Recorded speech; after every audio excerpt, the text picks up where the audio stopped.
नमस्कार विद्यार्थी मित्रांनो. आज आपण या व्हिडिओमध्ये महा-टी-ई-टी म्हणजे शिक्षक पात्रता परीक्षा यासाठी महत्त्वाचे 20 प्रश्न या व्हिडिओमध्ये पाहणार आहोत. या व्हिडिओमध्ये आपण पूर्ण प्रश्न जे आहेत हे मराठी व्याकरणावरती घेतलेले आहेत. पेपर 1 आणि पेपर 2 साठी हे महत्त्वाचे प्रश्न ठरणार आहेत. यामध्ये मुख्यतः आपण 20 प्रश्न घेतले आहेत पूर्ण स्पष्टीकरणासह आणि सर्वच्या सर्व प्रश्न आपल्याला मागील वर्षी विचारण्यात आलेले प्रश्न आहेत. त्यामुळे आपल्याला या व्हिडिओची जर पी डाउनलोड करायची असेल तर नोकरी इनसाइडर या नावाने आपलं टेलिग्राम चॅनल आहे. सोबतच आपलं व्हॉट्सअप चॅनल देखील आहे. त्या दोघांच्याही लिंक्स मी तुम्हाला डिस्क्रिप्शनमध्ये देत आहे.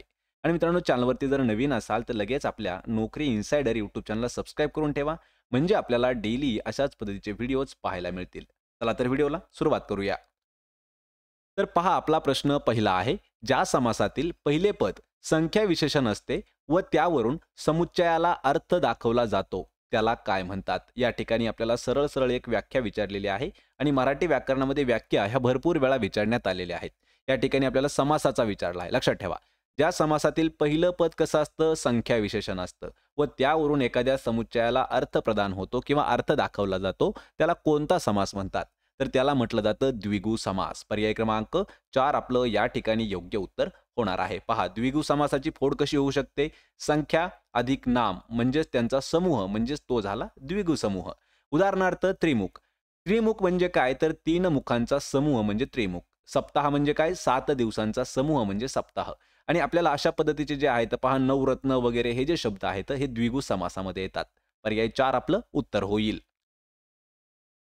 प्रश्न क्रमांक 2 आहे. अधोरेखित केलेल्या शब्दाचे लिंग आपल्याला ओळखायचं आहे. यामध्ये वाक्य काय आहे? रमेशने पेरू आणला. तर या वाक्यामधील पेरू हा जो शब्द आहे हा अधोरेखित केलेला आहे आणि त्याचं आपल्याला लिंग ओळखायचं आहे. म्हणजे जेंडर कोणतं आहे हे आपल्याला ओळखायचं आहे. तर उत्तर आहे याचं ऑप्शन क्रमांक 1. तर हा पेरू हा जो शब्द आहे हा पुल्लिंगी असणार आहे. यामध्ये सर्वात सोपं जर सांगायचं झालं तर लक्षात ठेवा. तो म्हणजे काय? तो पेरू म्हणजे हे पुल्लिंगी झालं. ती चिमणी म्हणजे काय? ही स्त्रीलिंगी झाली आणि ते असेल तर काय? तर हे नपुसकलिंगी झालं. म्हणजे जर तो येत असेल तो पेरू म्हणजे पुल्लिंगी, ती म्हणजे स्त्रीलिंगी आणि ते म्हणजे काय? तर नपुसकलिंगी. यामध्ये स्पष्टीकरणामध्ये पहा नावाच्या उच्चाराआधी तो, ती आणि ते यापैकी ज्या सर्वनामाचा उपयोग होतो त्यावरून त्या नामाचे किंवा त्या शब्दाचे लिंग ठरवले जाते आणि ते पण कसं असतं? तो म्हणजे असतो पहा पुल्लिंगी, ती म्हणजे स्त्रीलिंगी आणि ते म्हणजे नपुसकलिंगी. या ठिकाणी उत्तर काय होणार आहे आपलं? पर्याय क्रमांक 1. यानंतरचा प्रश्न आहे पहा सवंगडी या शब्दाचा समानार्थी शब्द आपल्याला शोधायचा आहे. पहा सवंगडी. मित्रांनो अशाच पद्धतीचे महत्त्वाचे 500 समानार्थी शब्द आपण एका व्हिडिओमध्ये घेतलेले आहेत. त्या व्हिडिओची लिंक तुम्हाला मी डिस्क्रिप्शनमध्ये देत आहे. सवंगडी म्हणजे काय? तर सवंगडी म्हणजे मित्र, यार, दोस्त, सखा हे जे आहेत हे सवंगडी या शब्दाचे समानार्थी शब्द आहेत. यामध्ये पहा काही महत्त्वाचे शब्द घेतले आहेत. सवंगडीसाठी मित्र, सखा, स्नेही, सोबती, सांगाती, दोस्त, यार हे जे आहेत हे सवंगड्यासाठी शब्द होतात. शिक्षकासाठी काय आहेत? गुरु, आचार्य आणि अध्यापक हे शिक्षकासाठी शब्द आहेत. पर्याय क्रमांक 1 आपलं या ठिकाणी उत्तर होईल. प्रश्न क्रमांक 4 आहे. क्रियापदातील प्रत्ययरहित मूळ शब्दाला काय म्हणतात? पहा या ठिकाणी मित्रांनो हा शब्द खूप महत्त्वाचा आहे. प्रत्ययरहित मूळ शब्द जो आहे त्याला काय म्हटलं जातं? तर सर्वात सोपं उत्तर आहे त्याला धातू म्हणून ओळखलं जातं. धातू काय असतो? लक्षात ठेवा यावरती सुद्धा आपण एक व्हिडिओ घेतलेला आहे. तर क्रियापदातील प्रत्ययरहित मूळ शब्द तो धातू असतो. यामध्ये नाम म्हणजे काय आहे? वास्तव किंवा काल्पनिक गोष्टींना दिलेलं एखादं नाव असतं त्याला नाम म्हणतात. यामध्ये कर्म काय आहे? तर वाक्यातील क्रिया सोसणारा जो घटक आहे तो असतो कर्म. आणि विभक्ती काय असतं? पहा विभक्ती म्हणजे नामे किंवा सर्वनामे यांचे वाक्यातील क्रियापदांशी येणारे जे संबंध असतात आणि ते संबंध ज्या विकारांनी दाखवले जातात त्या विकारांना विभक्ती असं म्हणतात. म्हणजे या ठिकाणी आपल्याला नाम कळलं, विभक्ती कळलं, धातू कळलं आणि कर्म कळलं. तर धातूची व्याख्या परत एक वेळा पहा. क्रियापदातील प्रत्ययरहित मूळ शब्दाला धातू असं म्हणतात. पर्याय क्रमांक 3 आपलं उत्तर होईल. प्रश्न क्रमांक 5 आहे. खालीलपैकी अव्ययीभाव समास असलेला पर्याय निवडायचा आहे. या ठिकाणी अव्ययभाव झाला आहे पण शब्द काय आहे? अव्ययीभाव. अव्ययी भाव असलेला समास असलेला पर्याय आपल्याला निवडायचा आहे. तर अव्ययीभाव समासाचा शब्द जो आहे तो आहे ऑप्शन क्रमांक 2. तर गैरशिस्त हा जो शब्द आहे हा अव्ययीभाव समासाचं उदाहरण आहे. यामध्ये पहा कंबरपट्टा जो आहे तो तत्पुरुष समास आहे. तोंडपाठ जे आहे तो तत्पुरुष समास आहे. विटीदांडू जो आहे तो द्वंद्व समास आहे आणि गैर हा फारसी भाषेतील प्रत्यय आहे आणि अव्ययीभाव समासामध्ये संस्कृत, फारसी तसेच मराठी भाषेतील प्रत्यय लागून येतात. यामध्ये गैर हा जो काय म्हणतात त्याला आपण प्रत्यय आहे, तो शिस्त या शब्दाला लागून आलेला आहे. म्हणजेच हे अव्ययीभाव समास आहे. ऑप्शन क्रमांक 2 आपलं उत्तर होईल.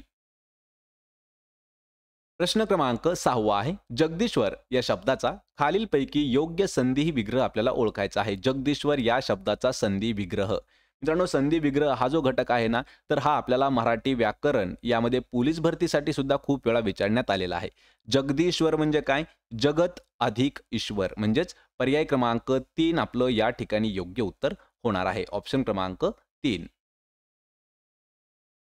प्रश्न क्रमांक 7 आहे. पौर्वात्य या शब्दाचा विरुद्धार्थी शब्द आपल्याला ओळखायचा आहे. आपल्याला समानार्थी आणि विरुद्धार्थी शब्द हे प्रत्येक परीक्षेला विचारले जातात. मग टी-सी-एस पॅटर्न असो किंवा आय-बी-पी-एस पॅटर्न असो.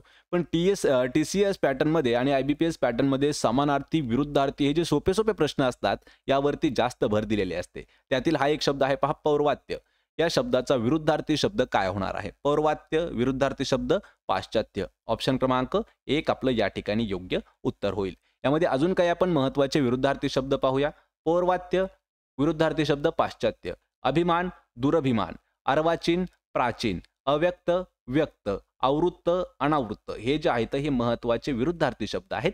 आणि अशाच पद्धतीचे आपल्याला 500 पेक्षा जास्त विरुद्धार्थी शब्द जर पाहायचे असतील, त्या व्हिडिओची लिंक मी तुम्हाला डिस्क्रिप्शनमध्ये देत आहे. पर्याय क्रमांक 1 आपलं उत्तर होईल.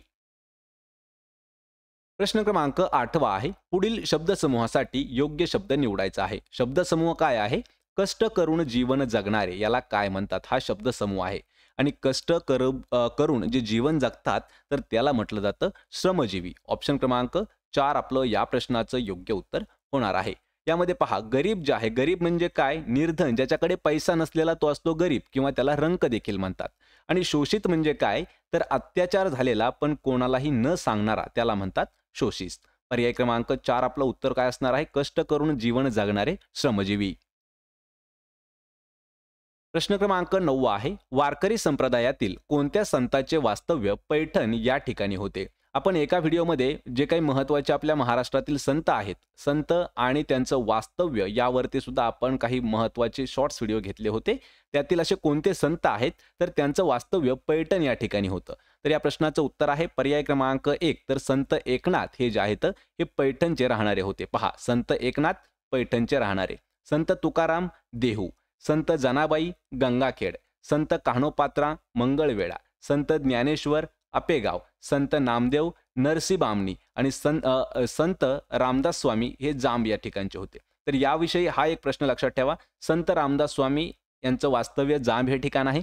आणि यावरती आपल्याला 3 वेळा महा टी साठी सुद्धा प्रश्न विचारण्यात आलेला आहे. त्यामुळे हा थोडासा इम्पॉर्टंट आहे. आणि जेवढे काही आपले महाराष्ट्रातील महत्त्वाचे 6-7 संत आहेत तर त्यांचं वास्तव्य देखील आपण या प्रश्नामध्ये पाहिलं आहे. पर्याय क्रमांक 1 आपलं या ठिकाणी उत्तर होईल.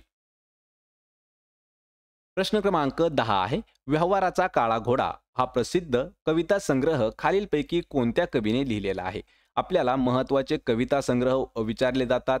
आपल्याला कादंबरी सुद्धा विचारली जाते आणि पुस्तकं सुद्धा खूप वेळा विचारण्यात आलेले आहेत. तर व्यवहाराचा काळा घोडा हा जो प्रसिद्ध काव्यसंग्रह आहे हा कोणाचा आहे? उत्तर आहे पर्याय क्रमांक 2 अजीम नवाज राही यांचा हा काव्यसंग्रह आहे व्यवहाराचा काळा घोडा. ऑप्शन क्रमांक 2 आपलं उत्तर होईल. प्रश्न क्रमांक 11 आहे. कुत्रे झोपले आहेत या वाक्यातील नामाचे लिंग आपल्याला ओळखायचं आहे. त्याआधी आपल्याला काय या वाक्यातील नाम ओळखायचं आहे. नाम काय आहे? लक्षात ठेवा, नाम आहे कुत्रा.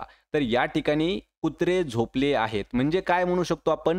ते कुत्रे झोपले आहेत. ते म्हणजे काय? तर नपुसक लिंगी हे आपलं योग्य उत्तर होणार आहे. वाक्यातील कुत्रे या शब्दाआधी ते हे सर्वनाम वापरले आहे म्हणजेच ते नपुसक लिंगी असणार आहे. ऑप्शन क्रमांक 4 आपलं उत्तर होईल. प्रश्न क्रमांक 12 आहे. कोणत्याही गोष्टीचा अतिरेक हा वाईट असतो या अर्थाची योग्य म्हण आपल्याला सांगायची आहे. पहा, कोणत्याही गोष्टीचा अतिरेक हा वाईट असतो या अर्थाची योग्य म्हण काय असणार आहे? म्हणजे आपण सरळ सरळ म्हणू शकतो एखादी गोष्ट जास्त केली तर तिचा परिणाम वाईट होतो. म्हणजेच काय? तर अति तिथे माती. पर्याय क्रमांक 1 आपलं या प्रश्नाचं योग्य उत्तर होईल.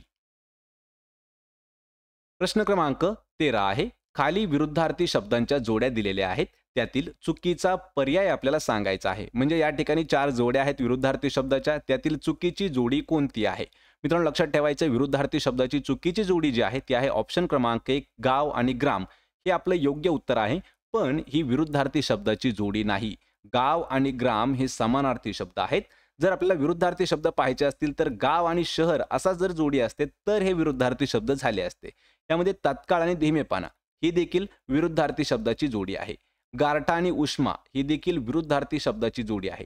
जुळवाजुळव आणि मोडतोड तोडमोड ही देखील विरुद्धार्थी शब्दाची जोडी आहे.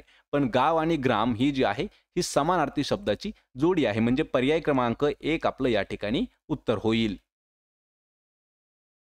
प्रश्न क्रमांक 14 आहे. मुले फुटबॉल खेळत आहेत. या वाक्यातील कर्ता आपल्याला ओळखायचा आहे. पहा मुले फुटबॉल खेळत आहेत. तर खेळणारे कोण आहेत? खेळणारे आहेत मुले. म्हणजेच मुले हा जो शब्द आहे हा या वाक्यामधील कर्ता असणार आहे. पर्याय क्रमांक 3 आपलं उत्तर होईल. पहा खेळणारे कोण? मुले आहेत म्हणजेच हे कर्ता आहेत. प्रश्न क्रमांक 15 आहे. आधुनिक मराठी कवितेचे जनक हा मान कोणाला दिला जातो? आधुनिक मराठी कवितेचे जनक म्हणून कोणाची ओळख आहे? तर ती आहे केशवसूत यांची ओळख. लक्षात ठेवा केशवसूत याच्यावरती सुद्धा अजून एक प्रश्न विचारला जातो की केशवसूत यांचं पूर्ण नाव काय आहे? तर केशवसूत यांचं कृष्णाजी केशव दामले हे त्यांचं संपूर्ण नाव आहे. आणि एक व्हिडिओ देखील आपण घेतलेला आहे की त्यामध्ये जेवढे काही साहित्यिक आहेत मराठी साहित्यिक आहेत त्यांचं टोपण नाव आणि त्यांचं पूर्ण नाव आपण एका व्हिडिओमध्ये घेतलेलं आहे. त्याची देखील लिंक मी तुम्हाला डिस्क्रिप्शनमध्ये दिलेली आहे. पर्याय क्रमांक 1 आपलं उत्तर आहे.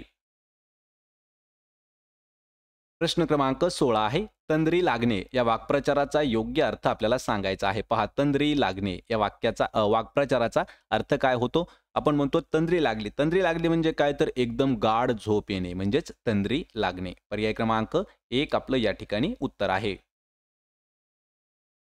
प्रश्न क्रमांक 17 आहे. सर्वजण परमेश्वराची भक्ती करत आहेत. या वाक्याचा काळ आपल्याला ओळखायचा आहे. परत एक वेळा आपल्याला वाक्याचा काळ विचारलेला आहे. करत आहेत या शब्दावरून आपल्याला वाक्याचा काळ लवकर सांगता येईल. तर या ठिकाणी योग्य उत्तर असणार आहे अपूर्ण वर्तमान काळ आहे. लक्षात ठेवा ऑप्शन क्रमांक 4. तर करीत आहेत करत आहेत या वाक्यातील संयुक्त क्रियापदावरून क्रिया चालू आहे किंवा क्रिया पूर्ण झालेली नाही म्हणजेच क्रिया अपूर्ण असल्याचं आपल्याला पाहायला भेटतं. म्हणून हे वाक्य अपूर्ण वर्तमान काळाचं वाक्य आहे. पर्याय क्रमांक 4 आपलं उत्तर होईल. प्रश्न क्रमांक 18 आहे. मराठीचे पाणिनी म्हणून कोणाला ओळखले जाते? आतापर्यंत मराठी व्याकरणात हा प्रश्न नाही म्हणलं तरी 39 ते 45 वेळा विचारण्यात आलेला आहे सर्व स्पर्धा परीक्षेसाठी.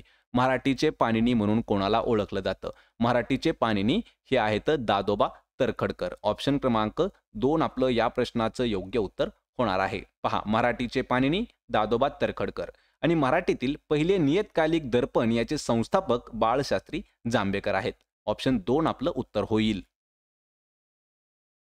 प्रश्न क्रमांक 19 आहे. वाक्यातील नामाच्या रूपावरून वास्तविक अथवा काल्पनिक पुरुषत्वाचा बोध होतो त्याला काय म्हणतात? या ठिकाणी आपल्याला परत एक वेळा एक व्याख्या घेण्यात आलेली आहे. व्याख्या कशाची आहे हे लक्षात घ्या. तर या ठिकाणी काय विचारलंय की वाक्यातील नामाच्या रूपावरून वास्तविक अथवा काल्पनिक पुरुषत्वाचा बोध. या ठिकाणी पहा पुरुषत्वाचा बोध होतो म्हणजे ते असतं पुल्लिंगी. पर्याय क्रमांक 2 आपलं या ठिकाणी योग्य उत्तर होईल. यामध्ये काही स्पष्टीकरण पहा. नामाच्या रूपावरून स्त्रीतत्वाचा बोध होत असेल तर ते स्त्रीलिंगी असतं.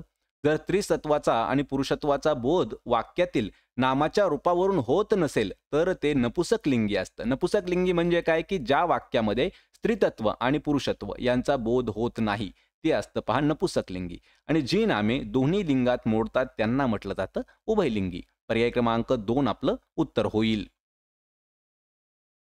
प्रश्न क्रमांक 20 आहे. जागतिक वसुंधरा दिवस कोणत्या दिवशी साजरा केला जातो? जागतिक वसुंधरा दिवस दिनविशेष स्पेशल हा प्रश्न असणार आहे. पहा जागतिक वसुंधरा दिवस हा जो आहे हा कधी साजरा केला जातो? 22 एप्रिल या दिवशी साजरा केला जातो जागतिक वसुंधरा दिवस. यामध्ये 25 एप्रिल हा जो दिवस आहे हा जागतिक हिवताप दिन म्हणून पाळला जातो. 7 एप्रिल जो आहे तो जागतिक आरोग्य दिन म्हणून पाळला जातो. आणि 23 एप्रिल जो आहे तो जागतिक पुस्तक दिन म्हणून पाळला जातो. आणि 22 एप्रिल जो आहे तो जागतिक वसुंधरा दिवस म्हणून साजरा केला जातो. पर्याय क्रमांक 1 आपलं या प्रश्नाचं उत्तर होईल. तर मित्रांनो हे आहेत महत्त्वाचे 20 प्रश्न जे आपल्याला महा-टी-ई-टी मध्ये मराठी व्याकरणासाठी विचारण्यात आले होते. या 20 पैकी किती प्रश्नाची उत्तरं देता आली हे मला कमेंट करून नक्की सांगा. व्हिडिओ जर आवडला तर व्हिडिओला आपल्या लाईक करा. मित्रांमध्ये हा व्हिडिओ शेअर करा आणि आपल्या नोकरी इन्साइडर या यूट्यूब चॅनलला सबस्क्राईब करून ठेवा. म्हणजे आपल्याला प्रत्येक व्हिडिओची PDF आणि डेली अशाच पद्धतीचे व्हिडिओज हे पाहायला मिळणार आहेत. आपण भेटूया पुढच्या एका अशाच नवीन व्हिडिओमध्ये. तोपर्यंत जय हिंद, जय महाराष्ट्र.